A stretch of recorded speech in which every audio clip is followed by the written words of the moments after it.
Há dois tipos, então, de artistas intelectuais e políticos. Não são os únicos tipos, mas são os dois mais visíveis para mim. Há artistas intelectuais e políticos que entram no campo porque seus pais, avós ou pais e avós são ou eram artistas intelectuais e políticos. Esses têm uma entrada fácil no campo. O outro tipo, então, são os que não têm berço e têm, obviamente, uma entrada mais difícil, porque eles não têm o berço, e também porque artistas intelectuais e políticos têm amigos artistas intelectuais e políticos. Ou seja, os de berço têm uma entrada fácil no campo, os não de berço têm uma entrada difícil. Também tem outra questão, né? Há artistas intelectuais e políticos que, de berço, ou por sorte, eles têm dinheiro suficiente para ter, então, uma vida calma e, então, poder produzir, né? Quanto mais dinheiro tu tem, mais tua vida é calma e mais tu pode produzir, né? Um artista que tem dinheiro, não se preocupa com o fim do mês, ele tem um bom tempo, então, para produzir e com calma, né? Mas e agora? Um artista, um intelectual que se preocupa com o fim do mês, né? Boa parte do tempo dele é preocupação, né? E esse, bem, a produção dele é mais difícil, mais dura, mais destruidora, né? Também tem os intelectuais e artistas e políticos, pessoas do campo de saber que ficam a maior parte do tempo reclusos em casa ou no escritório. Eles estão seguros, né? Quanto mais confortável a casa, mais seguros estão, né? Mas e aqueles que estão na rua? Eles não têm a segurança, então, da casa, né? Eles enfrentam o perigo das ruas.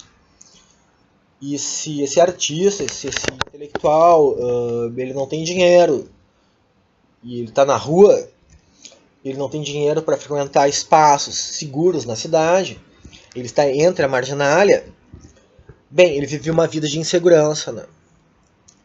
Então a produção dele, bem, ele consegue produzir, mas com muita dor, diferente então do intelectual de gabinete, né? Imagina um artista, um intelectual que não tem casa própria, que mora num bairro pobre, que se preocupa com o fim do mês, que está na rua, em ruas perigosas, porque ele não tem dinheiro para morar em um bairro confortável. E esse cara vive uma vida de insegurança, né? Já o intelectual de gabinete, que tem uma bela casa, que tem segurança, que tem um bairro, que mora num bairro de classe média, e se pode produzir calmamente, né?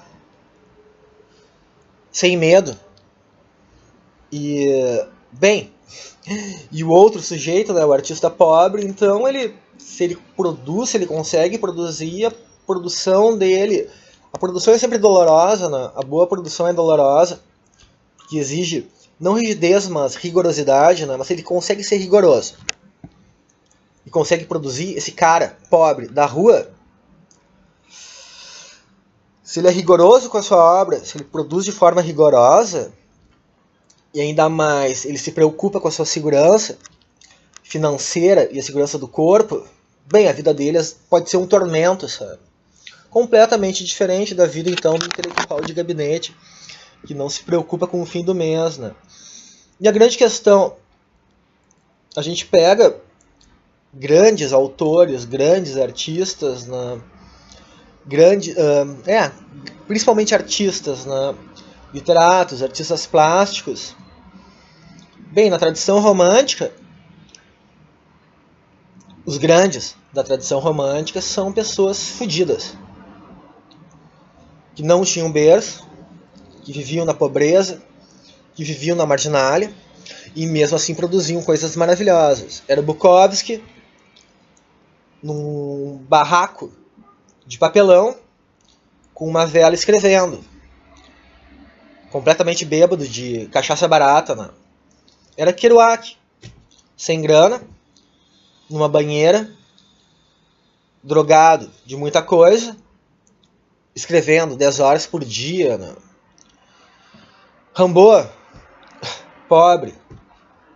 Van Gogh, louco e pobre. E tantos outros, né? Tantos outros. E a grande questão, né? Os artistas riquinhos e da vida segura, quais são eles na tradição romântica?